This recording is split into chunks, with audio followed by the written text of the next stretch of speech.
del resguardo de la información no solamente es para utilizar en trabajos de investigación, cursos, ensayos.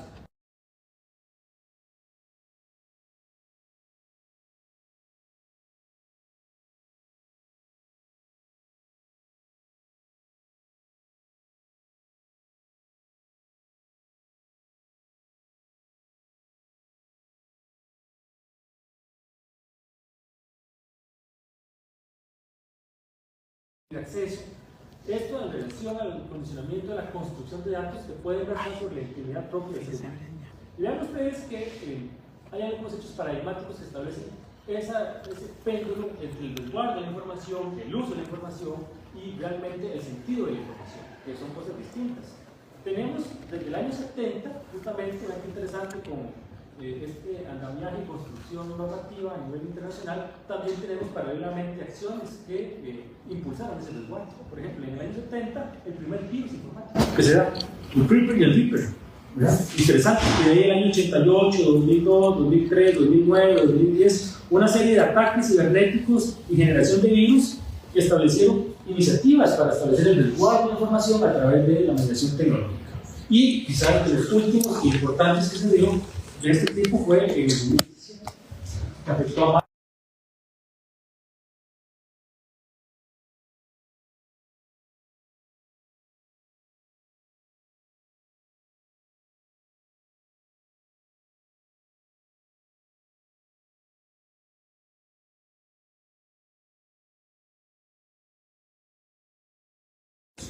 Que no será simplemente por establecerse o apropiarse de la información, trasciende la protección de la información. Y para esto hay una actividad muy interesante que hay que tomar en consideración y que es condición de posibilidad del uso de la información producida no solo por el IA, sino por el resguardo de repositorios de tecnología de la información y la comunicación. La confidencialidad, la integridad de la información y la disponibilidad de la información. Casi siempre nos enfocamos solamente en si la información está o no disponible, si es de libre acceso, no, si puede ser paga. Nunca establecemos la veracidad de la información, que tiene que ver con la integridad de la información. Esa información es veraz, o si una interpretación sesgada de la información y el dato en el cual se puede utilizar. Eso es fundamental. Cuando analizamos las actuales sociedades, vemos el fracaso de la oposición y el fracaso de la oposición política, cuando la información que no es veraz es caldo de cultivo para la toma de posiciones y la acción política del ser humano. Entonces, la integridad de la información es tan importante como la disponibilidad de la información. Y también la confidencialidad, ¿a quién va dirigido ese dato? Es decir, la codificación del dato, no solamente a nivel ontológico, y tratar de procesar adecuadamente el dato para interpretar el resultado, sino también tiene que ver hacia quién va dirigida la información. Y eso es un momento importante. Entonces, esa triada plantea el hecho de que la confidencialidad de la información, la protección y mitigación de información falsa es fundamental. Y para esto, uno de los principales potencias que se están generando que hay que utilizar es el IA, la inteligencia artificial. También tiene, digamos, amenazas. Obviamente es una discusión celular, amenaza con el riesgo, con el desafío y con la oportunidad. En este caso, la sofisticación de ataques cibernéticos utilizados a través del IA, el encubrimiento de rastros a través del proceso de seguridad que los estados establecen justamente para solventar y limitar el acceso a información básica y fundamental, el cambio de métodos y la propagación de información y contenido engañoso o falso. Eso es sumamente importante porque esta mesa, que ahora vamos a ver el elemento más sustantivo, técnico y científico de la fundación, conlleva una serie de elementos que resguardan condiciones de seguridad para la información, el acceso a la información, la confidencialidad y la integridad. Después del preámbulo, yo le voy a pasar a Luis, que realmente os explique el sentido de la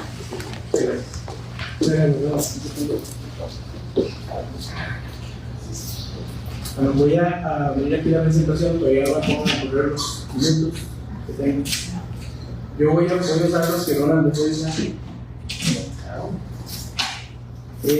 Y también pues agradecer muchísimo, de verdad, a Roland, a los colegas, la posibilidad de compartir con ustedes aquí en esta mesa.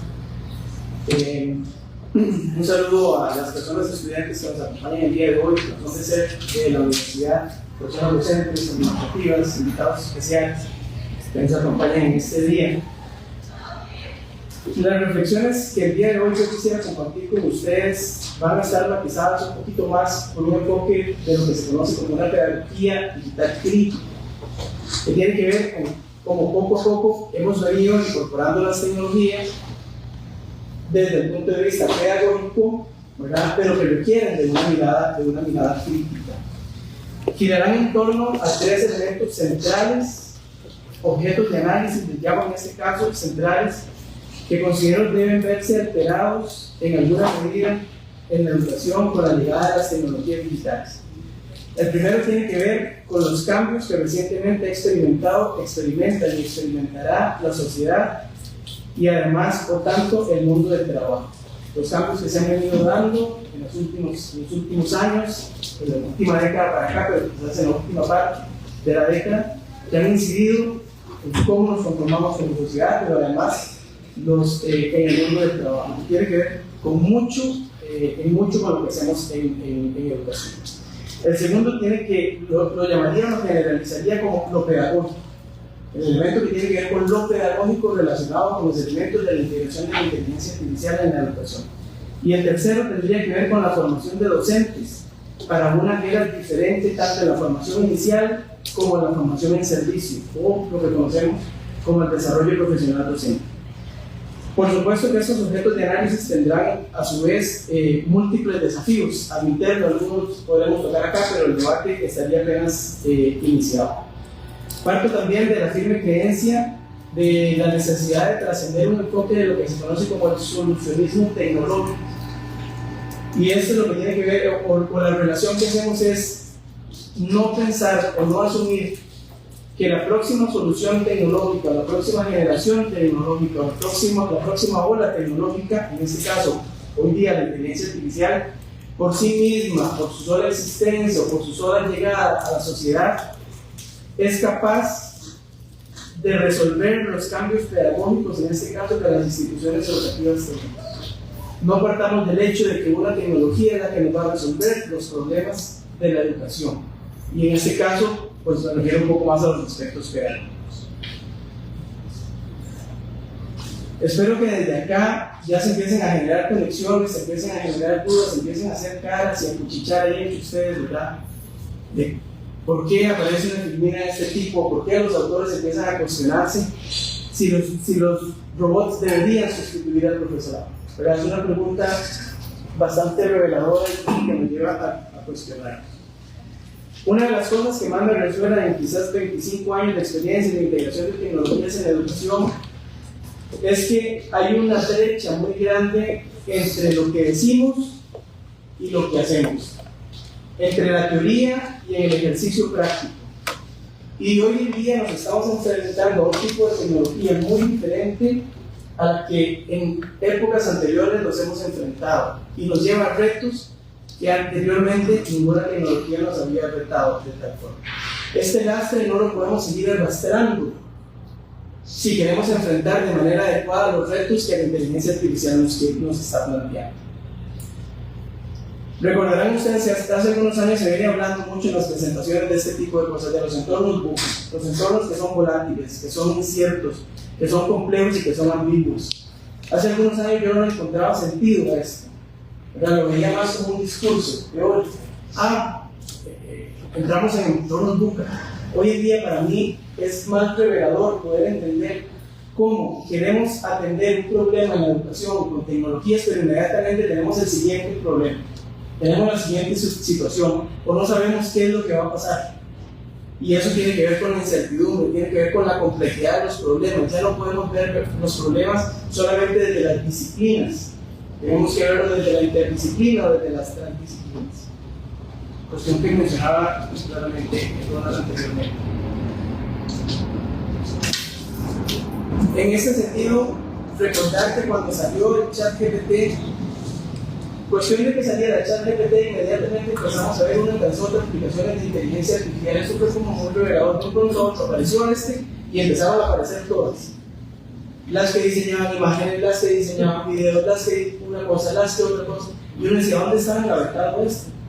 ¿Dónde estaba guardado esto? ¿Por qué salió el ChatGPT y empezaban a salir todas? Recordarán ustedes también que cuando salió el ChatGPT, hubo un grupo de profesionales en educación, en la academia, en la industria, en el comercio, Elon Musk, mencionado ahora Carlos, y un montón de empresarios decían, no, hay que parar esto por lo menos 6 meses. ¿Por qué? Porque la sociedad no está preparada para la inteligencia artificial y ya salió el ChatGPT. En 6 meses no íbamos a resolver los problemas que hemos venido arrastrando anteriormente. Esto era quizás más una forma de detener los desarrollos avanzados en inteligencia artificial para que parte de la industria que no estaba preparada para esa salida se pudiera poner al piso. Esa es la interpretación que llevamos. Es una cuestión más de industria, es una cuestión más de comercio, es una cuestión más de lo que se refiere a la industria tecnológica. Hoy en día, el tema de la discusión establecido por esta misma industria tecnológica probablemente es la inteligencia artificial. Pero mañana quizás estaremos hablando de lo que se conoce como superinteligencia artificial. Quizás algunos de nosotros no hayamos escuchado el término, pero ya se está hablando de superinteligencia artificial. Se está hablando de la computación cuántica también, que viene en un periodo de unos 10 años. Y cómo estas tecnologías van a impactar lo que hoy hacemos en educación, cuando no estamos pudiendo resolver lo que tecnologías de hace 25 años nos han venido a plantear. Y ahorita vamos a entrar en eso precisamente. Porque hace 25 años fue la virtualidad. Hace 25 años hablábamos de la educación virtual. Y hoy en día seguimos con los retos de la educación virtual. No hemos podido resolver esos retos de la educación virtual. Cuando digo no hemos, no quiero decir que no hay iniciativas que sí han logrado experiencias interesantes en esto. Pero quiero ver el tema como un asunto institucionalizado en términos de la educación. La educación no ha logrado resolver el tema de la educación virtual. Y un ejemplo de esto fue la pandemia. Ahorita vamos a entrar con mayor detalle en el tema de la pandemia. Hace 20 años fue la tecnología inmersiva, hace 10 años fue la gamificación. Con la gamificación podríamos hablar de la revolución del Kahoot. ¿Cuántos conocen Kahoot? ¿Cuántos de ustedes, estudiantes, los profesores, han llegado con un Kahoot? Porque resulta que el Kahoot era la revolución de la tecnología en el ámbito educativo. Y tiene una utilidad, pero no nos resuelve los problemas de fondo que hemos venido arrastrando en términos de la educación. Entonces seguimos hoy en día sin ver en su máximo esplendor pedagógico y educativo el cumplimiento de aquellas promesas que la tecnología siempre nos ha hecho. Porque la tecnología es industria, porque la tecnología nos promete que con A o B o C tecnología vamos a resolver los problemas educativos. Pero si nosotros no le damos ese enfoque de lo pedagógico, que ahora vamos a trabajar un poquito más, no lo vamos a resolver. Entonces esa solución pedagógica, educativa, del tema tecnológico no lo hemos vivido todavía. Lo que da cuenta de que las mismas tensiones vividas desde hace un cuarto de siglo con la educación virtual las seguimos arrastrando hoy en día y se han vuelto históricas y considero están ya casi que encarnadas en la práctica educativa con la tecnología de turno. Hoy puede ser la inteligencia artificial y mañana la inteligencia artificial, porque seguimos arrastrando estos lastres, seguirán más bien acumulando estas tensiones, seguirán haciendo contradicciones desde el punto de vista educativo. Voy también no voy a entrar en detalles, gracias, no voy a entrar en detalles sobre definiciones, porque el mismo ChatGPT podría ayudarnos le preguntamos qué es inteligencia artificial, cuántos tipos de inteligencia artificial hay, y nos lo va a resolver. Ahora, por dicha, ya ustedes pueden prescindir de aquellos que se creen expertos en una mesa y empiezan a decir cosas que ya el ChatGPT puede decir. Tenemos que buscar formas de decir cosas diferentes en este tipo de espacios, también en los espacios educativos, por supuesto. Entonces, sin entrar en el detalle, en las definiciones técnicas, sí quiero que tengamos muy presente en este espacio la diferencia de las tecnologías de inteligencia artificial que tenemos hoy enfrente, diferente de las que teníamos anteriormente, especialmente la inteligencia artificial generativa, que tiene como propósito realizar tareas que anteriormente estaban reservadas exclusivamente para los seres humanos, especialmente cuando buscan simular o reproducir habilidades de carácter cognitivo, que pensábamos que las tecnologías no iban a poder atender y que estaban exclusivamente definidas para los seres humanos. Hoy en día las tecnologías pueden llegar hasta cierto nivel y se estima que probablemente la superinteligencia artificial llegue a niveles cognitivos, si recuerdan la pirámide de Bloom, ¿verdad? Que ustedes ya habrán estudiado ya, a esos niveles más altos, ¿verdad? De los niveles cognitivos de la creatividad. se piensa que la tecnología artificial puede desarrollar la capacidad de ser creativa por sí misma. Es lo que se cree, no es el punto donde estamos hoy en día. Desde mi perspectiva, las tecnologías de inteligencia artificial nos permitirán entonces como humanidad dar un salto evolutivo en lo cognitivo. Quizás la forma más fácil para mí de ejemplificarlo es como el momento en el que nosotros podamos comunicarnos vía telepática. De alguna manera esto puede sonar muy futurista, pero es que lo que estamos viviendo hoy en día era futurista hace 10 años. Hace 10 años pensábamos, no, eso no va a llegar, ¿verdad? Y hoy día lo estamos viviendo. Entonces, ese salto que vamos a dar probablemente signifique que como humanidad vamos a evolucionar en un tipo de ser humano que no es el que conocemos hoy día. Ustedes pueden decir, está muy loco ese señor, quién sabe qué se fumó. Pero eso es lo que de pronto vamos a ir teniendo cuando nos demos cuenta que la inteligencia artificial puede entonces atender ciertas tareas que hoy día nosotros consideramos que debemos realizar, pero que podríamos delegar en la inteligencia artificial y nosotros poder enfocarnos en nuevas capacidades cognitivas que hoy día quizás no sabemos ni siquiera que tenemos. El próximo paso de la evolución humana será quizás físico-cognitiva y no físico-conductual o físico-instrumental. Tiene que ver con lo que tenemos en el cerebro y no con las máquinas que utilizamos necesariamente. Eso fue solamente la introducción, todavía tengo algún tiempo, ¿no? Pero para ejemplificar el paso de las eras tecnológicas, probablemente algunos de ustedes no reconozcan esto, pero para muchos de nosotros, ¿verdad? Para muchos de nosotros esto lo vemos hasta con aprecio, con añoramos, ¿verdad? Qué lindos eran. ¿Saben cómo se llama esto? Las chicas más jóvenes o los chicos más jóvenes. Es un disquete. A esto no le cabía ni un MP3, pero nosotros cargábamos juegos en esto. Cargábamos Pac-Man en modo vintage, ¿verdad? Eso quiere decir que nosotros, nuestras generaciones, han vivido transformaciones de cambios de tecnología que no nos han planteado retos tan grandes como la inteligencia artificial, porque nosotros pasamos de esto al disquete 3.5, que era un poquito más grande y más duro, pero había algunos, al CD, a la llave Maya, pero todos hacían lo mismo, todos se almacenaban, cosas más grandes, cosas más pequeñas, pero todos se almacenaban. La diferencia hoy es realmente sustancial en el tipo de tecnologías y no podemos seguir actuando de la misma manera. Eso quiere decir que entonces, llegando al primer dominio de discusión, el primer cambio, gran cambio que debemos analizar y que debemos comprender es el cambio que tenemos en la sociedad y en el mundo del trabajo. No podemos desvincular el advenimiento de las tecnologías de inteligencia artificial del fenómeno de la cuarta revolución industrial o de la transformación digital. La inteligencia artificial es la tecnología de punta que está permitiendo que hoy día podamos hablar de una revolución industrial o de una cuarta revolución industrial, ¿verdad? Porque ha habido 3 anteriores, por eso se llama la cuarta. Cada una con sus propias tecnologías, con la locomotora, con la electricidad, con el motor, todas han sido la tecnología transformando la forma en cómo la sociedad se organiza y no la sociedad necesariamente cambiando para desarrollar nuevas tecnologías. Y aquí hay un elemento filosófico, digamos, al cual recurrir también para la discusión. La transformación digital es un proceso integral y estratégico que implica una redefinición radical de cómo una organización opera. Cómo nuestra organización, hablando de la educación, se está transformando de manera radical para hacer uso de las tecnologías de información y comunicación más avanzadas para hacer las cosas de manera diferente.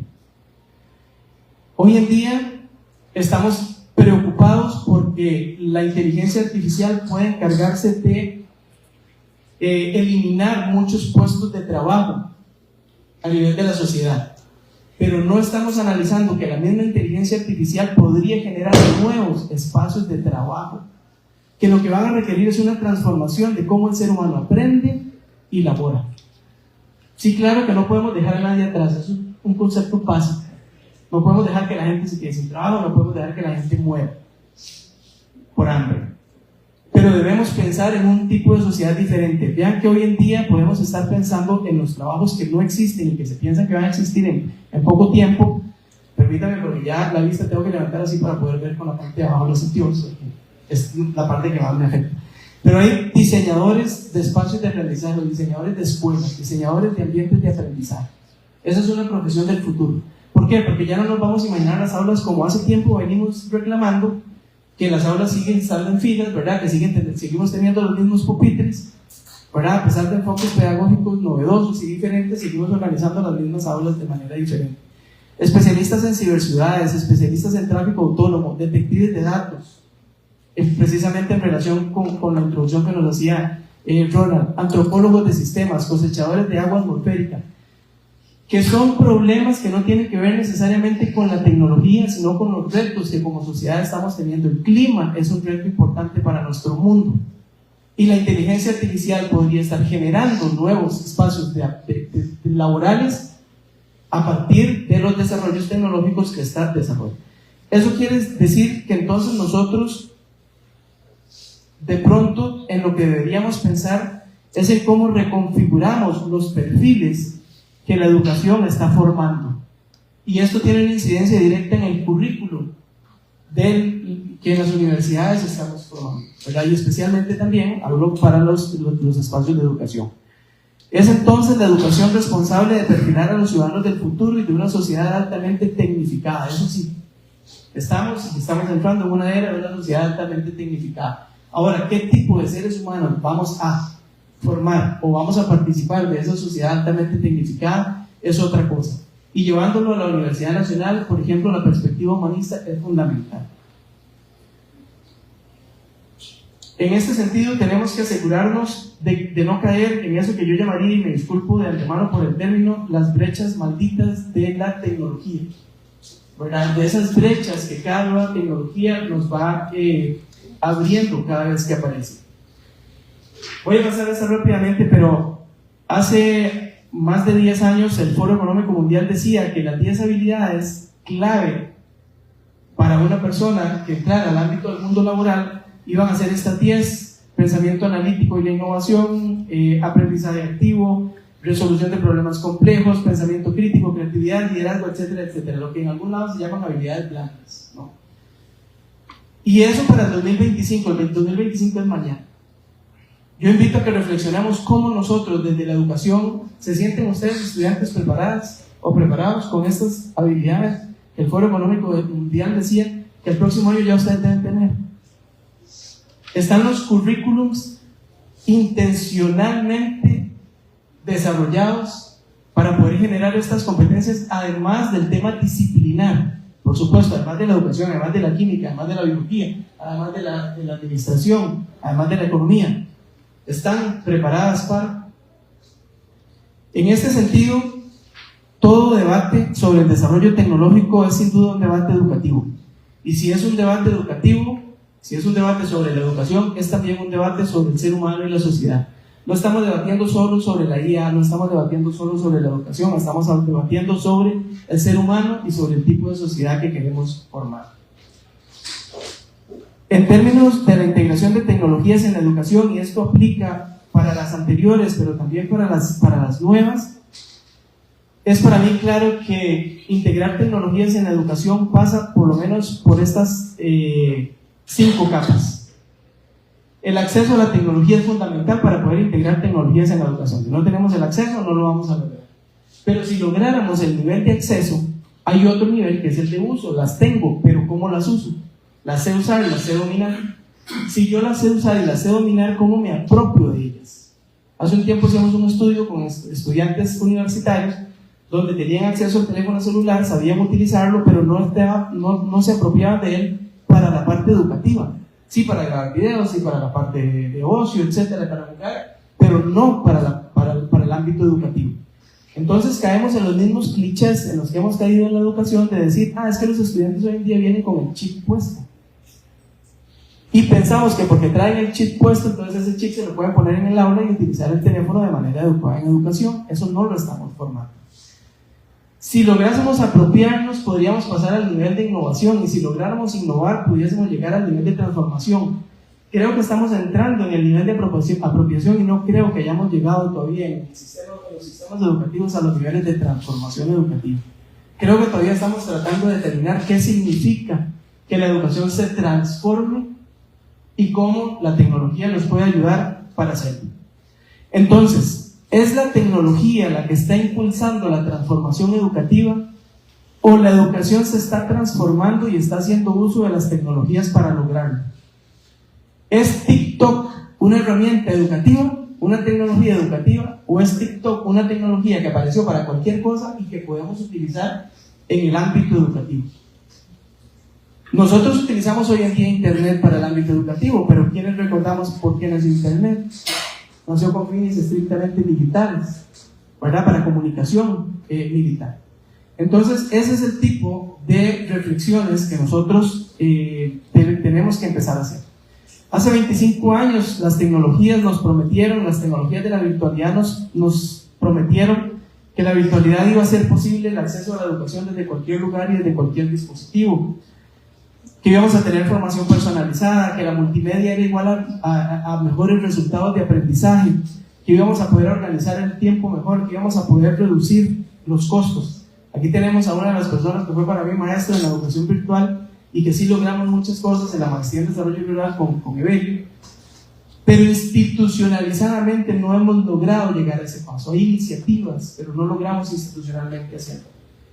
Cuestionémonos en qué medida hemos logrado institucionalizar eso. Para mí no hubo un momento más claro que la pandemia. Cuando en la pandemia lo que hicimos fue resolver un asunto de continuidad educativa. A eso no lo podíamos llamar educación virtual.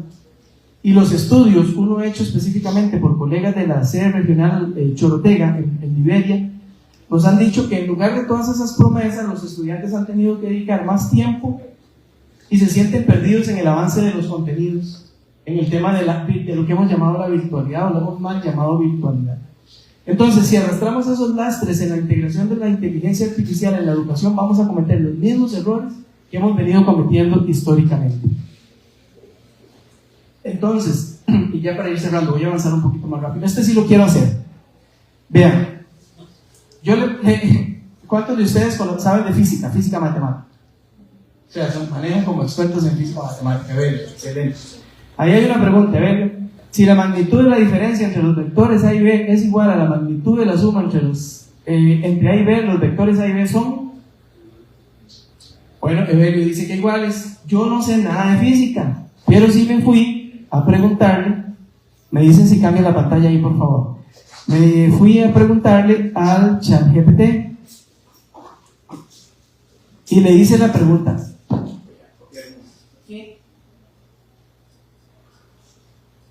Y le hice la pregunta al ChatGPT. Bueno, este no es ChatGPT, es Gemini, que es el de Google. Y le hice la pregunta tal cual está en el examen. Y empezó a razonar, ¿verdad? Él empezó a pensar y a explicarme, ¿no? Dice, voy a entender el problema y nos piden determinar la relación entre los vectores A y B, dada la siguiente condición, donde tal y tal y tal. Yo me lo brinqué. Conclusión, A y B son perpendiculares o ortogonales entre sí. ¿Es la misma respuesta? No. Sí. Ok. Resulta que entonces voy al examen y me dice que la respuesta es perpendiculares entre sí. O sea, que si la evaluación desde el punto de vista pedagógico a la hora de utilizar tecnologías sigue siendo la misma, por ejemplo, tipo examen, a mí me dan un examen y yo utilizo una inteligencia artificial como esta y puedo pasar un examen de física matemática sin ningún problema.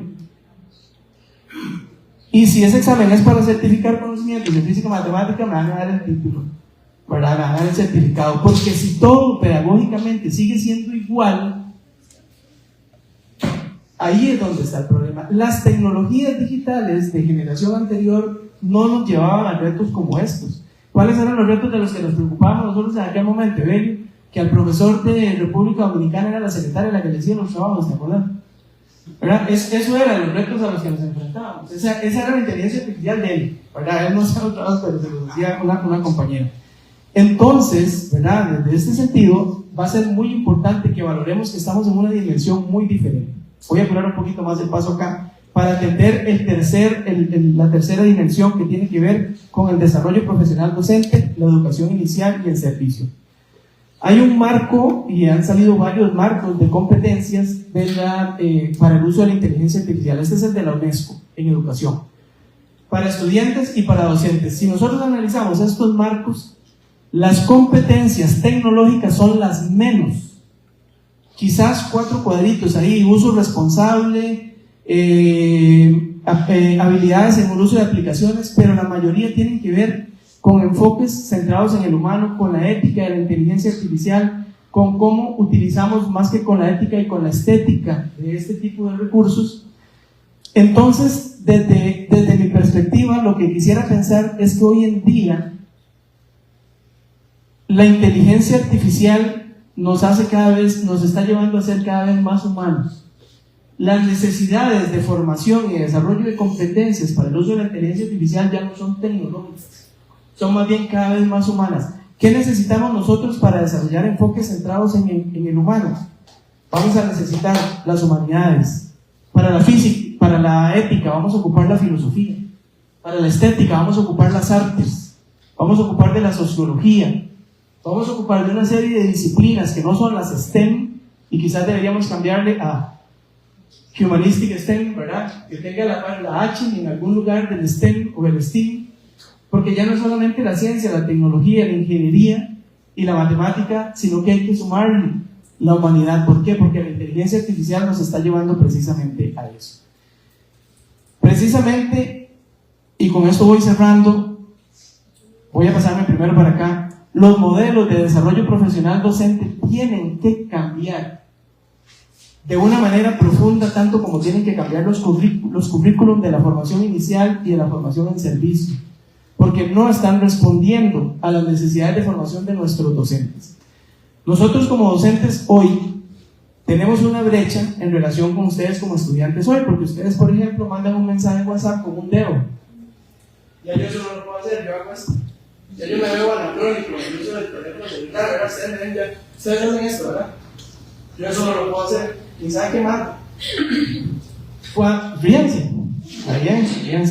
Cuando ustedes estén en servicio y sean docentes, van a trabajar con la generación alfa, que es la del 2013 para acá. Y van a trabajar con una generación donde la inteligencia artificial va a ser tan natural como para ustedes es esto. Y ya ustedes se van a ver tan anacrónicos para ellos como nosotros para ustedes en este momento.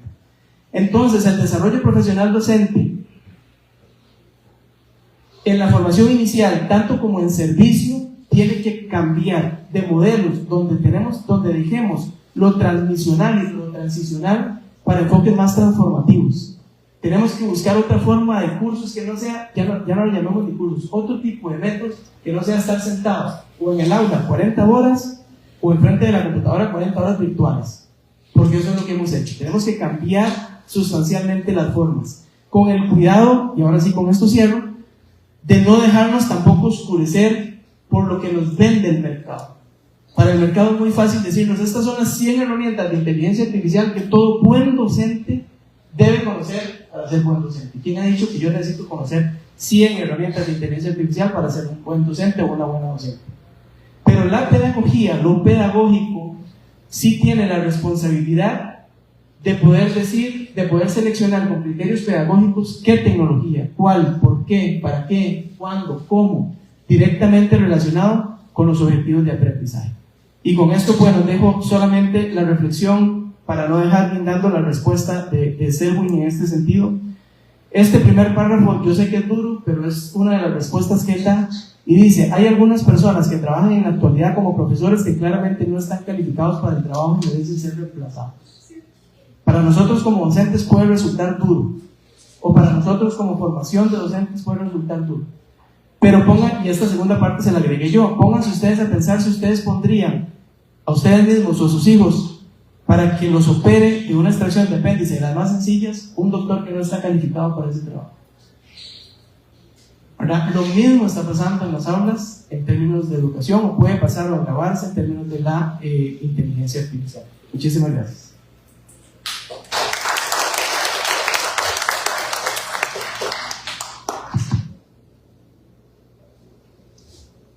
Muchísimas gracias por la presentación. La verdad es que me da bastante gusto coincidir, y lo van a ver en la presentación que vamos a poder efectuar, con muchos de los elementos que ha comentado nuestro colega.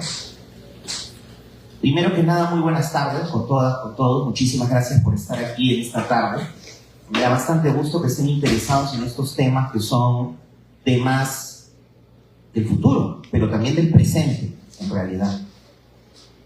Esta presentación tiene como objetivo hablar de constructivismo, no como una solución a todo, ¿no? Hace rato hablábamos de modelos de desarrollo docente y de metodologías nuevas, que se crea una nueva metodología en torno a lo que está existiendo en este momento es complicado. Hay que tratar de rebatirnos entre lo que ya existe y a partir de ahí quizás tratar de construir un poco mejor. Mi presentación no va a ser tan conceptual, va a ser una presentación enfocada a elementos que podemos apreciar en torno a lo que se diagnostica dentro de un aula y a una parte propositiva. Pasemos a la siguiente lámina. Por ejemplo, diagnostiquemos lo que observamos en el aula. Nosotros como estudiantes, pero también nosotros como docentes en torno a lo que nos retroalimenta. Pasemos a la siguiente. Fíjense este elemento interesante, ¿no? El aburrimiento, ¿no? La monotonía de las actividades, ¿no? 3 horas con una persona, una sola, hablando. El modelo antiguo, anticuado incluso, podríamos decir. Una alta carga teórica, fuertísima, ¿no? Se piensa incluso que la universidad es eso, es full teoría y full conceptos, pero en desmedro, y eso nos reprocha mucho a nosotros docentes universitarios, en desmedro de la parte práctica. Un ritmo lineal que necesita que la persona, el interlocutor, el receptor, esté altamente concentrado durante bastante tiempo. Y eso es inhumano, en realidad. Nosotros, bueno, en mi caso, trabajo en el área jurídica y en realidad tenemos que formar a que el estudiante pueda estar concentrado, no solamente transmitir el conocimiento, sino pueda estar concentrado una cantidad de tiempo bastante importante, porque el día que esté en la práctica va a tener enfrente un fiscal que va a estar hablando durante 1 hora, 1 hora y media y va a decir cosas importantes y no puede bajar la guardia, ¿no? Poco contacto del estudiante con la realidad, ¿no? Eso va ligado a la práctica, a la falta de práctica. Y luego, un tema que ha llegado con las tecnologías, no digamos las nuevas, las últimas tecnologías, pero son las PPTs, ¿no? Los visuales que son presentados por el docente y que terminan siendo una suerte de enlatado, ¿no? Que se abre y a partir de ahí todas las clases son iguales y el docente no se adapta en realidad al aula. Más bien se pone un enlatado y eso se le da a cada generación que va viniendo a escuchar la clase, ¿no? Entonces eso genera una desconexión, obviamente, entre el docente y el receptor, el estudiante, ¿no? Ahora, pasemos a la siguiente lámina. A la siguiente, esta la vamos a ver después en realidad. El contexto post-pandémico. Muy bien. No, en realidad más adelante. ¿No? Esa, sí, efectivamente. No, en realidad un poco antes. Perdón, yo estoy... Esa, no, está muy bien. Esa de ahí. Ok, muy bien. Entonces, ¿qué cosa es lo que nosotros tenemos que proponer a partir de ese diagnóstico de lo comúnmente observado? Lo que nosotros tenemos que proponer es efectivamente una visión diferente. No podemos continuar funcionando como lo estamos en este momento. Y ahí vamos a apreciar de que tenemos nuevas tecnologías enfrente, pero que no se ajustan en realidad a las necesidades, ¿no? Hace rato decíamos, ¿no? El Internet en los 90 se creó militarmente y la promesa que se hizo cuando llegó a nuestras casas era que era una herramienta de información, de investigación, y ha terminado siendo una herramienta de ocio y donde se le ha puesto la corona a la superficialidad y a la ignorancia, disculpando la palabra. Y la IA, en el 2020, en los 2020 que se ha convertido, ¿no? Se dice que es una herramienta de ayuda, que va a ser nuestro asistente, pero como van las cosas, no nos va a asistir. Nosotros estamos quizás buscando, y yo lo digo ya como docente donde he visto trabajos hechos por IA, donde se busca que la IA le haga el trabajo a uno. Y eso también es ponerle la corona todavía ya con diamantes y rubíes a la ignorancia. Y nosotros que trabajamos pues en la educación no podemos aceptar eso, ¿no? Entonces la tecnología no está sirviendo para mejorar nuestras capacidades, sino sobre todo para mejorarlas. Y esto es transversal, ¿eh? Estas conversaciones que se hacen hoy día en Costa Rica y que ustedes las pueden ver, hay debates sobre esto en México, en Alemania, son transversales al mundo. No es porque solamente esto existe en Latinoamérica, ¿no? Es transversal al mundo.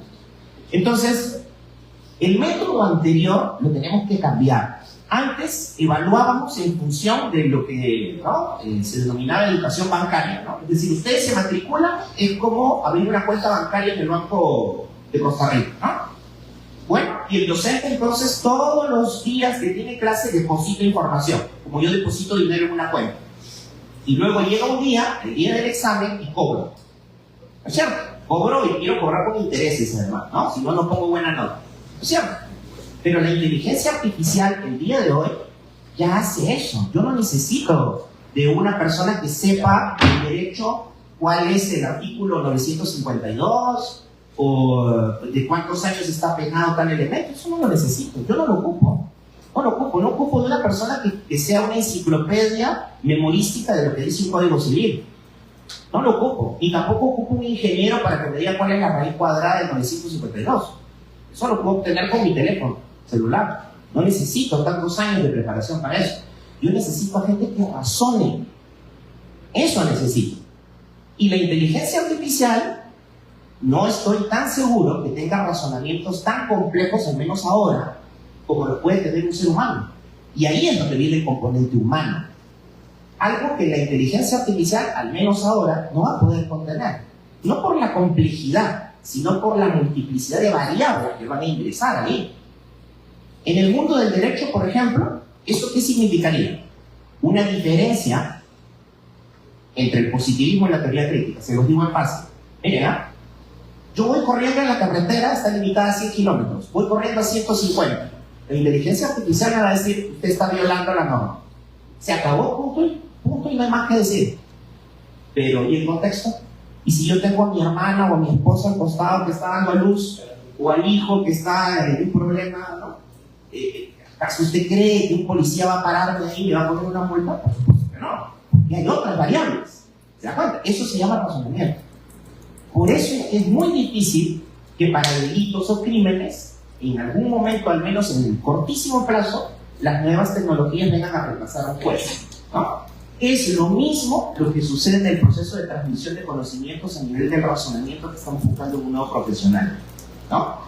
No estamos buscando ya a alguien que almacene información, a un receptor que, ¿no?, que repita lo que le dice el profesor, sino que estamos buscando a alguien que se comprometa con el proceso para que pueda razonar. Y ahí es donde viene la lámina siguiente, justamente, ¿no? El método constructivista nos da algunos elementos. Ninguno de los métodos es perfecto, pero este creo que es mejor que la educación bancaria. Entonces, fíjense ustedes en ese rectángulo de color verde, ¿no? 4 etapas. Estado inicial, ¿no? Luego viene una etapa disruptiva, ¿no?, de desestabilización, una etapa de reconstrucción y un nuevo equilibrio. O sea, en algún momento tú tienes que chocar, tienes que colisionar, tienes que provocar finalmente una destrucción de un paradigma anterior para luego comenzar a hacer tu trabajo de pedagogía y llegas a una nueva realidad, un nuevo paradigma. Yo recuerdo cuando hicimos la maestría aquí en la Universidad Nacional de Costa Rica con Ronald, y se lo decía hace un día y medio, yo venía formado de Francia, de Derecho, positivismo duro. Llego aquí a hacer una maestría en Derechos Humanos, y esa maestría tenía no un componente positivista, sino un componente de teoría crítica. Y varios profesores, ¿no? Norman Solórzano, nuestra profesora de ideología, y así sucesivamente. Yo no sé si estaban comprometidos o no con el constructivismo, pero sucedió eso. Clarita también está ahí, estaban compañeros de maestría. Destruir todo el esquema positivista para comprometerte luego con lo que viene. Y yo ahora estoy en una nueva realidad en relación a lo que aprendí inicialmente. No porque aprendí más cosas, sino porque me comprometí con una nueva teoría, con un nuevo paradigma del derecho. ¿De acuerdo? Entonces, ahí podemos avanzar con la siguiente lámina. Aliemos esto con el contexto de pandemia. Mire, ya hemos visto primero lo que observamos en clase, segundo, el constructivismo. Veamos lo que sucede en clase antes de dar algunas propuestas, ¿no? El contexto pandémico y post-pandémico nos han llevado a las clases virtuales que antes casi no existían. Era muy marginal. Las redes sociales, por supuesto, también, la inteligencia artificial, aplicaciones, las bibliotecas digitales. Antes la biblioteca de la universidad física era el centro de la universidad. Y nos ha llevado esto también a un cuestionamiento del espacio y tiempo. Esto es muy interesante, ¿eh? A nivel del espacio se ha terminado la idea de que el aula es el espacio sacrosanto, solemne para recibir el conocimiento. Antes era eso. El aula era el centro de todo. Y si usted no asistía a clase, no era concebible que usted estuviese aprendiendo algo. El tiempo también es muy importante eso. El cerebro de la persona no es que va a recibir información de 5 a 7 de la noche o en el horario de clase. Si usted no está listo en ese momento para recibir la información, y está listo más bien de repente en la noche donde no hay ningún horario de clase. Y se ha acelerado a nivel del tiempo también el proceso por medio del cual se desea obtener la información. La información se desea obtener así de rápido, ¿no? Antes, todos los que tenemos más de 35, 40 años, sabemos que hay que esperar para la información. Tenías que buscarla en la biblioteca y a ver si encontrabas el libro, y dentro del libro a ver si encontrabas la página. Y si el libro no estaba ahí, irlo a buscar, que lo busque la biblioteca, la UCR, y que te lo traiga, y ahí te esperabas 2, 3, 4 días. Era automático. Ahora es de menos de un minuto, ¿no? Es segundos para obtener una información. Entonces ha cambiado el esquema, la concepción del espacio y tiempo en torno a la información y a la educación, ¿no? Entonces, pasemos a la última, ¿no? Fíjese, yo cuando estuve estudiando Derecho Laboral con un profesor que había hecho Mayo del 68 en Francia, que me había tirado pie de Versailles y había revolucionado un poco el esquema social en Francia, él nos permitió hacer un examen con tiempo ilimitado y todos los materiales, algo que nadie decía nunca, ¿no? Desaprobé, ¿no? ¿Y por qué? Porque tú crees que eso significa facilidad, pero no es facilidad. Tienes que prepararte para ese otro contexto. Pero fíjate que la realidad de las cosas hace que tú, cuando eres profesional, no resuelves los problemas en torno a un encierro de 4 paredes donde no tienes nada. Cuando tú eres un ingeniero tienes calculadoras, cuando tú eres un abogado tienes los códigos ahí. No es un ejercicio memorístico el que te ayuda a resolver los problemas. La información la tienes ahí. Más bien lo que deberíamos hacer nosotros, profesionalizando, es entrenar al profesional a que con todo ese universo de material sepa separar lo interesante de lo útil para resolver el problema que tiene, ¿no? Y no a que nos retribuya a un elemento que le enseñamos hace 3 semanas a que se lo aprenda de memoria, como decíamos anteriormente. Entonces, la construcción del examen con todos los materiales, nosotros venimos aplicándola hace 3 años en Derecho y nos está funcionando bastante bien para que los estudiantes se profesionalicen. Tal vez no lo estamos haciendo en primer año, ¿no? Porque sí se amerita ahí que tengan un manejo conceptual, ¿no? Pero ya después de eso, lo que queremos es que sepan resolver problemas y no que sepan dictar definiciones que mañana más tarde, cuando estén en la vida activa, van a poder obtener muy fácilmente en un segundo con su teléfono celular sin ni siquiera teclear. Entonces eso viene aunado a un esquema, un diseño modular que esté enfocado en la resolución de problemas, ¿no? Al método de casos, pero también, fíjese, a la reserva del tiempo que tiene el estudiante dentro de la universidad para que pueda experimentar, ¿no? Y experimentar, claro, en las ciencias duras es muy fácil hablar, ¿no? Pero en las ciencias sociales es un poco diferente, tal vez en sociología sea fácil también, pero no es evidente, ¿no? Las visitas son importantes, ¿no? Las visitas, los contactos con las personas que practican son importantes. Es importante variar el método de cómo se le enseña. El favorecimiento de la cátedra, por supuesto, menos descriptiva, ¿no? Más comprometida con la instrucción, y eso pasa muy comúnmente por los casos, en realidad, y por los ejemplos que se van brindando, y también por establecer, y eso la Universidad Nacional sí lo hace bastante bien, es establecer esquemas de participación, ¿no? Yo el día de ayer estaba dando un paseo por el campus y ahora también lo veía, ¿no? Y varias de las aulas, ustedes la ven, ya no hay clase ahí, pero las sillas están en círculo, ¿no? ¿No es cierto? ¿No? Es una educación diferente a la del profesor que llega y brinda el conocimiento y ya está, ¿no? Sino que más bien hay un entorno participativo, que es el entorno con el cual se va a funcionar en la vida real. O sea, nosotros tenemos que entender que vamos a formar a personas para que estén en la vida real, no para que sean finalmente transmisores también de conocimiento solamente en algún momento. Y finalmente la potenciación de las bibliotecas digitales. La potenciación de las bibliotecas digitales es un elemento bastante importante, no solamente porque democratiza, sino también porque se adapta a las diferencias de tiempos. A mí, yo soy más productivo de noche, y soy productivo en realidad de 1 de la mañana en adelante, ¿no? Y no hay bibliotecas que abran a esa hora. Entonces, pues las bibliotecas digitales te ayudan en ese sentido, ¿no? Y se adaptan en realidad a los diferentes tiempos que puedan tener las personas, ¿no? No todos, como repito, estamos enfocados a poder abrir nuestra mente para nuevas ideas en horario de oficina, ¿no? Por supuesto que estas son algunas de las ideas, ¿no? Y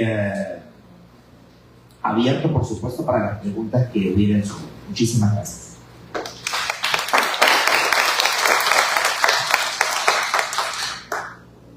Buenas tardes. Buenas tardes. ¿Cómo están? No, si vos lo llevas. Yo quiero resaltar el estudio de caso, pues yo tengo el estudio de caso, que es la experiencia que he tenido en la oficina de la Rectoría Estudiantil de la Universidad Nacional con las nuevas tecnologías y la inteligencia artificial. Porque ya mis colegas han dicho algo muy cierto. Ya eso está. Entonces, ya convivimos con ello. No es que estamos pensando futurísticamente en qué va a suceder, sino que ya está sucediendo. Entonces, nada más decirles en esa primera femenina que la Cancillería en septiembre de este año cumplió 30 años de fundada. Altos y bajos. Si ustedes le piden una evaluación, 50% para lo que fue creada ya está consolidado, falta un 50% por consolidar, pero no es tema de esta disertación. La disertación versa sobre el estudio de casos de la inteligencia artificial en los procesos de aprendizaje. Ronald nos dio un gran reto. Nos dijo, piensa en los desafíos de las nuevas tecnologías en la inteligencia artificial en la educación universitaria. Nos dio 20 minutos, que a veces puede ser insuficiente. Y yo quiero darle agradecimiento a los colegas con los que comparto esta mesa, Ronald, Willy, Carlos, darles el agradecimiento a ustedes por permitirnos abusar de su tiempo y regalarnos su tiempo a los presentes y no presentes, porque hay muchos que están conectados, que es una característica diferente. O sea, ahora tenemos espacios presenciales y virtuales, y hay gente que nos está viendo, nos está siguiendo por el YouTube, si no me equivoco, o sea, por ahí. Entonces tenemos también participantes virtuales. Eso es parte del cambio que estamos teniendo aquí nuevamente. Yo quiero iniciar. Ayer veía un programa en televisión que decía, para mí es dinámica. Ahora la experiencia le están llamando experimentos sociales. ¿Cuántos de aquí han usado Waze? ¿Cuántos de aquí usan Google Maps? ¿Cuántos de aquí andan teléfono celular hoy? ¿Cuántos no usan teléfono celular para llamar a un Uber? ¿Cuántos utilizan el teléfono celular para ver el menú en cualquier zona que ingrese con un QR? La inteligencia artificial es parte de nuestra vida. Entonces, al rato hacemos una lata hablando de inteligencia artificial, pero ya la hemos adoptado, la hemos incorporado. Lo que no hemos tenido, como decía también Willy y Carlos y Ronald también, es de vieja data, pero no hemos interiorizado que ya está con nosotros. Y queremos darles potestades que también tienen, como diciendo, wow, algo nuevo, la super solución, ese es el super mecanismo, la super educación. Y realmente no, o sea, porque ya ven ustedes que lo tenemos aquí. Si ustedes ven la siguiente filmina, y yo a veces tiendo a ser medio mercadólogo, la siguiente filmina es un poco de publicidad para la oficina. Cuando yo ingresé como defensor, entendí que teníamos un nuevo estudiantado. Un estudiantado que usa Waze, que usa celular, que usa QR. Entonces pasamos a la oficina a una figura de Smile, porque en una universidad humanista pensamos que la vida, si alguien dice que la vida es fácil, no es fácil. Lo que hace la diferencia es la actitud con la que usted afronta los problemas en su vida. Entonces Smile refleja eso, una buena actitud. Entramos a redes sociales, entonces dejamos de mandarles correos, de darles papeles, de visitarlos, y entonces ahora nos comunicamos por Instagram, TikTok, Facebook, YouTube y nuestra página web. Nuestra página web tiene un buscador de preguntas frecuentes. Es más, usamos Google Maps para que sepa dónde está la oficina. Usted aquí puede poner cómo llegó la Defensoría Estudiantil de la UNA y en Google Maps, en la página web, ahí le dice cómo llegar. Entonces yo no necesito decirle dónde está. Y en el ojito medio les pusimos lo que usted debe saber como universitario. Debe saber primero, para su vida universitaria tiene que conocer el reglamento de becas. Para su vida académica tiene que conocer el reglamento de enseñanza-aprendizaje. Y para su vida como convivencia universitaria tiene que conocer el reglamento de falta comunes, recién aprobado el 1 de septiembre de este año. Pero salgamos del comercial y pensemos en el desafío que no nos daba.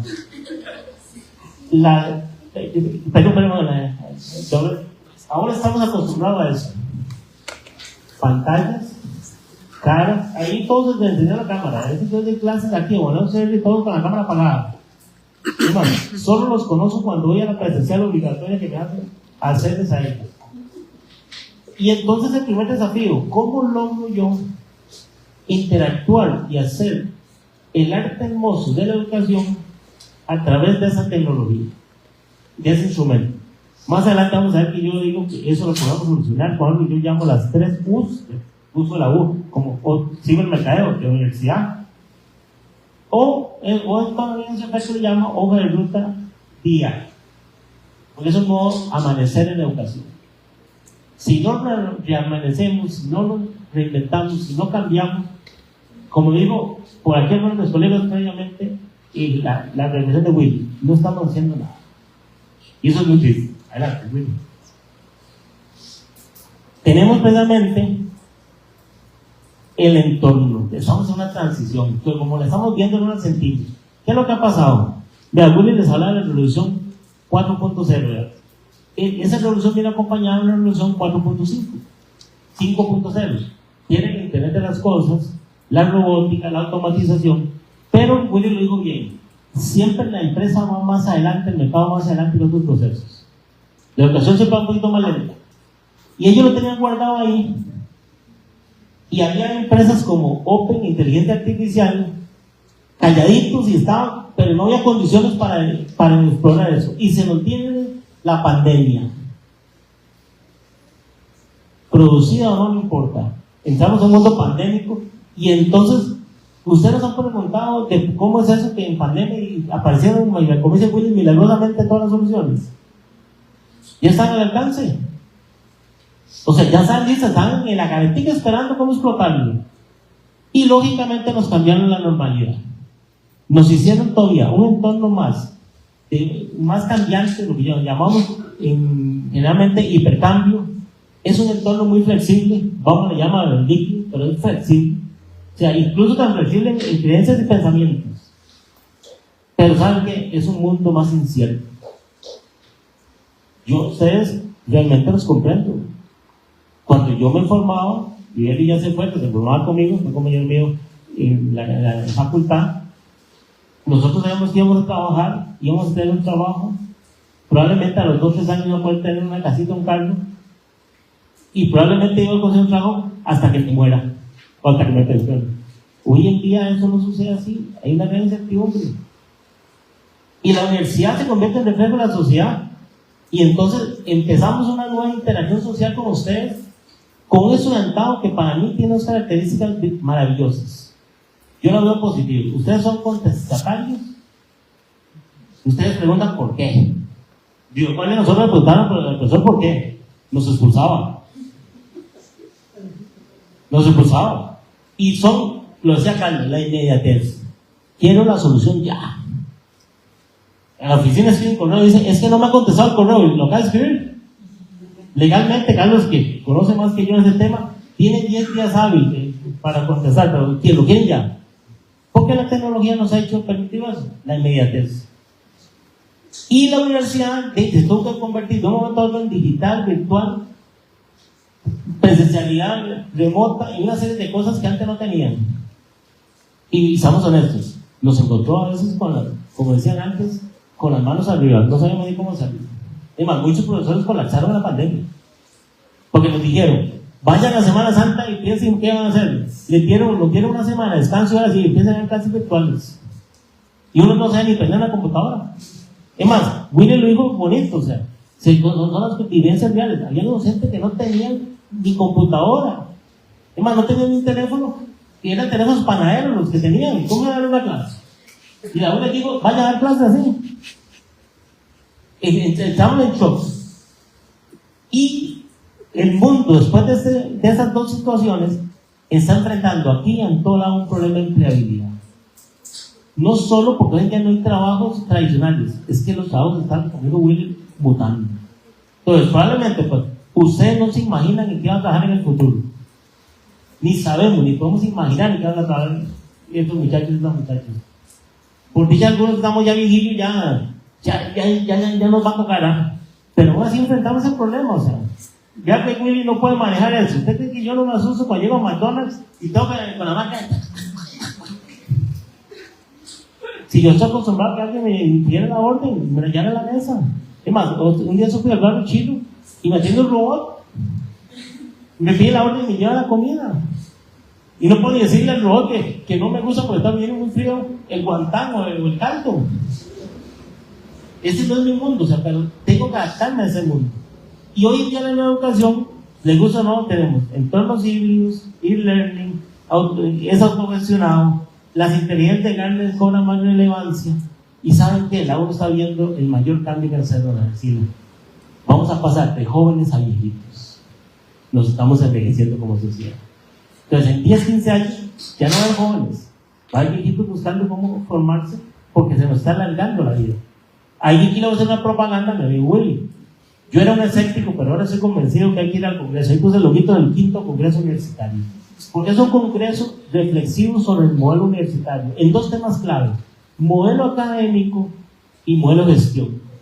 Porque nada hacemos, como dice Willy, en cambiar todo académicamente si los que nos gestionan siguen pensando como en el siglo pasado. Necesitamos una integralidad completa. Entonces, ojalá ustedes como académicos, académicas, estudiantes, los que están presentes nos ven, asistan al Congreso y digan, mire, necesitamos darle vida para que esa universidad sea la universidad necesaria en los próximos 50 años. Si no, vamos a hacer de más a menos. Por más principios lindos que tengamos. La siguiente.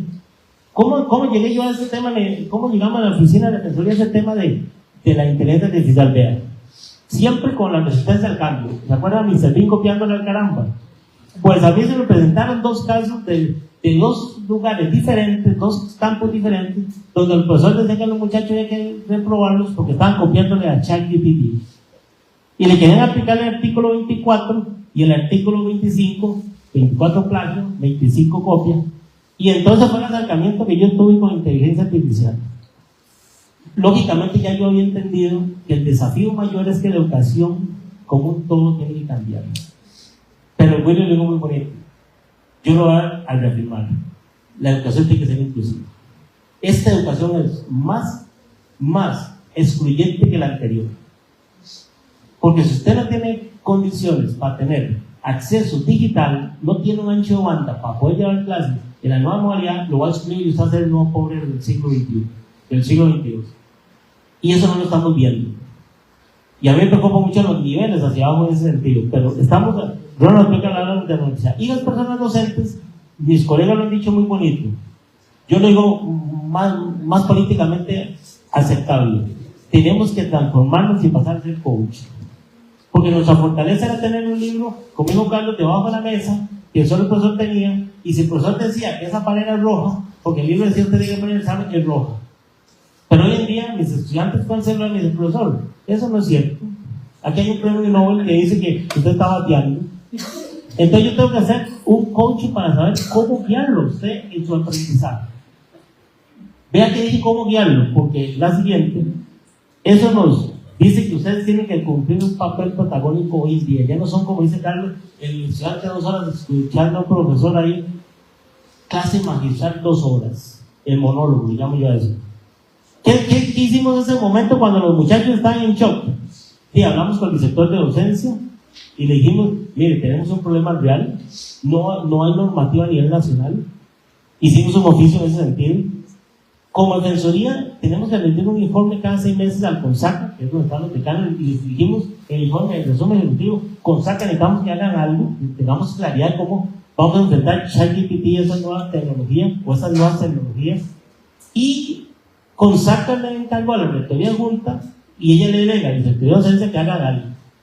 Hicieron una instrucción, la 05, una disposición 05, que estuvo vigente durante el primer ciclo de 2024, ahí, y entonces, y ahí más o menos dieron unos linetos que nadie conoció, nadie leyó, típico. Siguiente, y ahora sí, nos sorprenden en julio, 23 de julio de 2024, nos dicen precisamente que vamos a tener la instrucción 15, que se llama Regulación de Aspectos Generales del Uso de la Inteligencia Artificial Generativa, o le pusieron apellido, en los procesos de enseñanza-aprendizaje en la Universidad Nacional. Se complementa muy bien eso para la metodología de enseñanza, para que todos tengamos un marco normal claro. Se complementa muy bien con la parte motivacional del estudiante. Ustedes tienen que ser actores activos en el proceso. Ya no son receptores, ahora tienen que ser actores activos.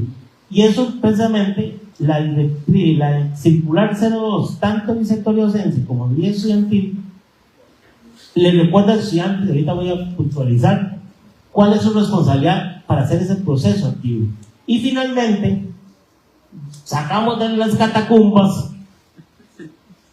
el reglamento, que tiene un nombre larguísimo, Reglamento General del Proceso de Enseñanza-Aprendizaje, que es de abril de 2021, donde estaban muchas de esas cosas que habíamos olvidado. Pero por dicho, con esas dos vuelven a tomar vigencia. Siguiente. Entonces, ¿qué dice la famosa disposición 15? En el glosario nos aclara que es la inteligencia artificial generativa, con apellido.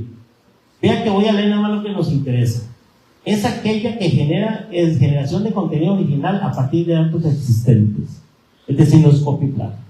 Yo tengo que utilizarla como un medio para crear algo. Y además, ponen otro concepto en el glosario que se llama integralidad académica en el uso de la inteligencia artificial generativa.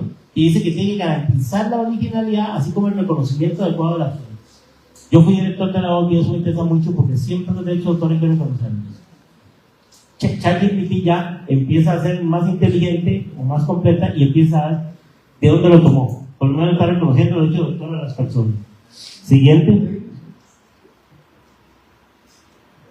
En el alcance 2 de esa famosa disposición, nos dice precisamente que hace un llamado a su promoción, uso ético y responsable por parte de los distintos autores que intervienen en el proceso de enseñanza-aprendizaje.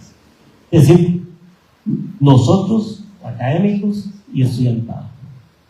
Pero ve cómo lo dice, llamado a la promoción. No está diciendo valores, está diciendo cursos.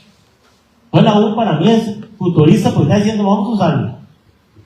No nos vamos a ir en contra de los tiempos. No vamos a hacer como al inicio que le pusimos un pero a los docentes, decían, no, es que eso no es copia. Eso permite, busquémosle cómo vamos a hacerlo, que podamos utilizarla. Y también dice incorporación de la inteligencia artificial generativa en los procesos de aprendizaje general. Es decir, hay una orden expresa, una sugerencia expresa, para que no suene tan feo, de que lo usemos.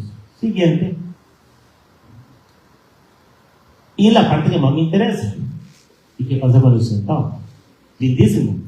Para la población estudiantil, la inteligencia artificial generativa abre oportunidades para el autoaprendizaje permanente y el acompañamiento mediante tutorías. Esto favorece la optimización del tiempo de estudio independiente, dando paso a la autorregulación del aprendizaje. Ustedes son de educación, entienden mejor todo ese lenguaje que pusieron ahí. Por esas razones se considera la inteligencia artificial generativa como una oportunidad de transformación, actualización y mejora de las prácticas pedagógicas desde la perspectiva de la persona docente y de la vivencia del estudiantado. Es decir, los estudiantes tienen que apropiarse de ella y tienen que exigir que lo utilicemos y tienen que pedir para qué es útil, porque si no nos exigen, vamos a seguir en el confort que algunos por aquí nos dijo que a veces tendemos a caer los académicos.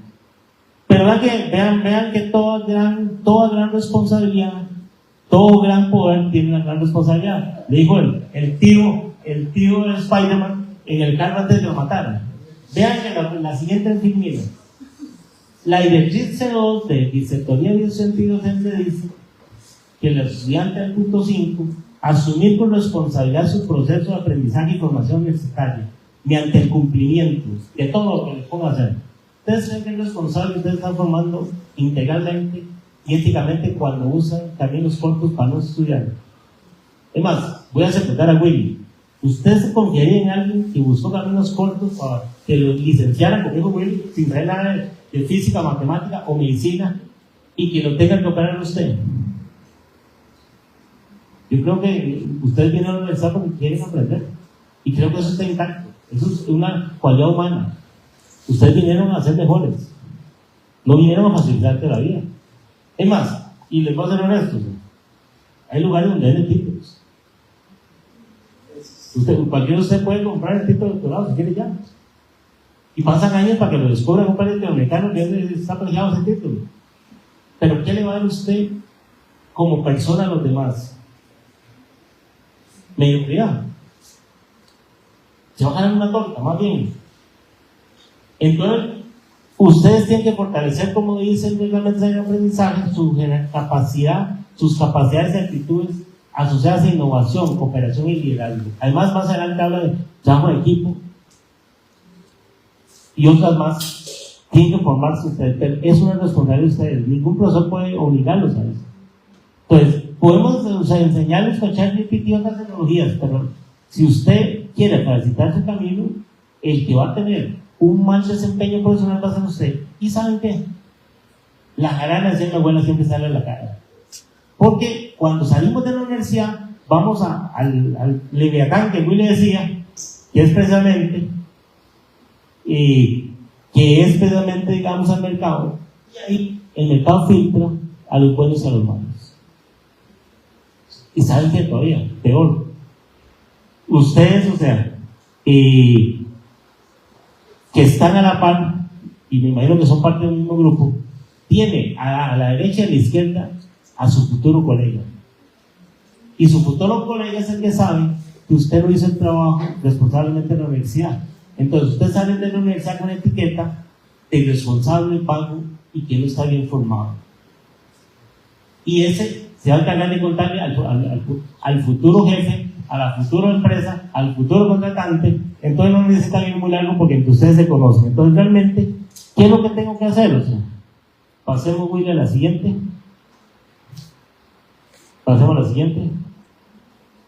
Vean que la U empezó con un miedo tremendo de ChatGPT por la copia.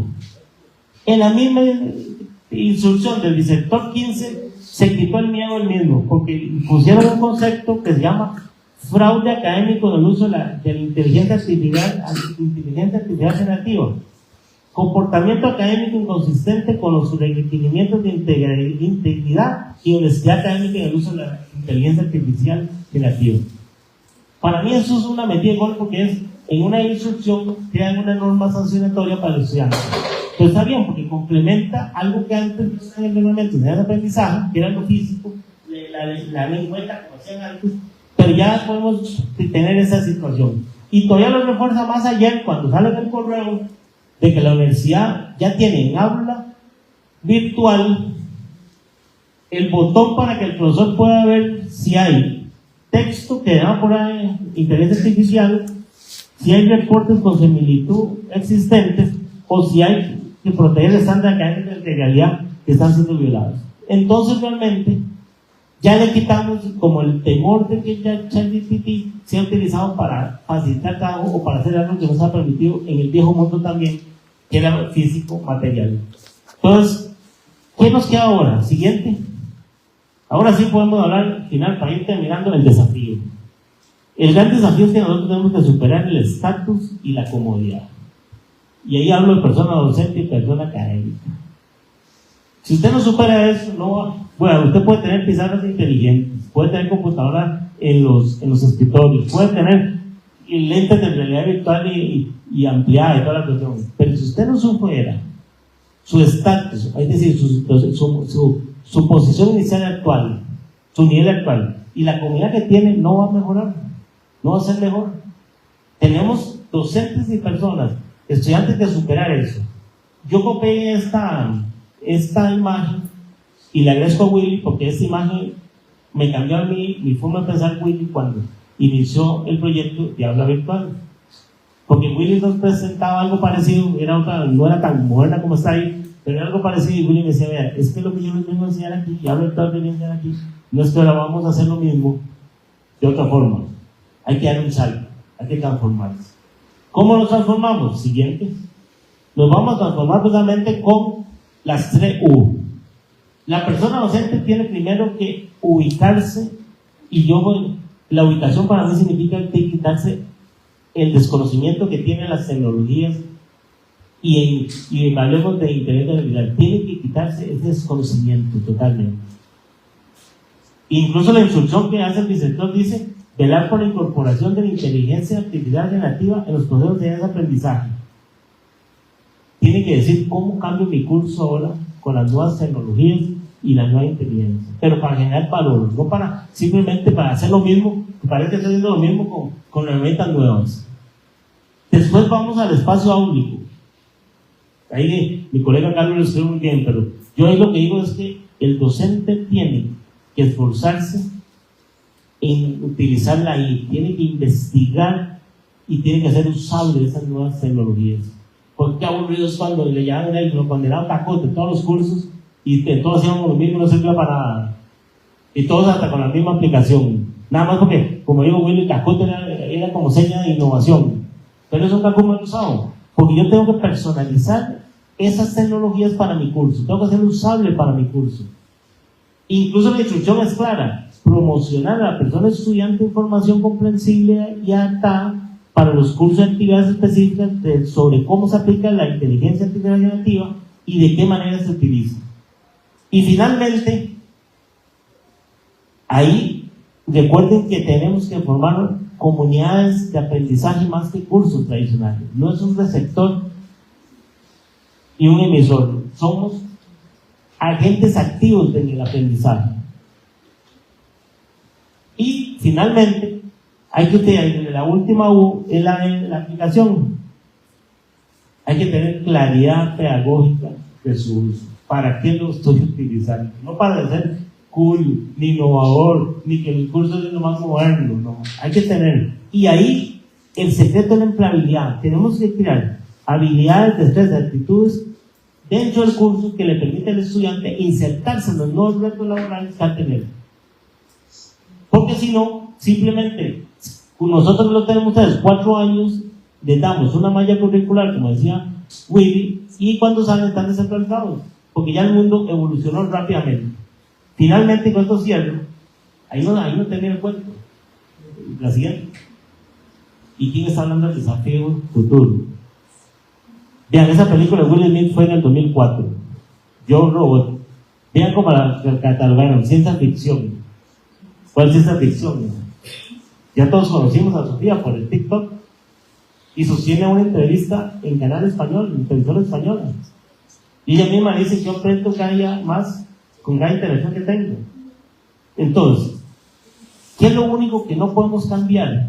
Lo dijo el Papa Francisco al G7, que lo llamaron buscando una voz diferente, preocupados porque Willy tiene razón, él y Mossi están preocupados que el negocio se les iba a caer porque unos estaban más retrasados que otros. Y el Papa les dijo simplemente algo lindísimo. Él dijo: frente a los prodigios de las máquinas que parecen saber elegir de manera independiente, debemos tener bien claro que al ser humano le corresponde siempre la decisión. Lo que decía Carlos: yo decido ir al 120 porque mi mujer Sandro Alonso me dijo que tiene un dolor fuerte de apendicitis. El ser humano, en cambio, no solo elige, sino que su corazón es en su corazón, sino que es en su corazón es capaz de decir, incluso en los tonos dramáticos urgentes con que a veces esta se presenta en nuestra vida. El Papa lo que le quiso decir a los señores es que el ser humano es insustituible en sus decisiones. La inteligencia artificial y la tecnología son apoyos. Ustedes deciden si lo usan como apoyo o si les permiten a ellos dominarlos y hacerlos mediocres e ignorantes. Muchas gracias.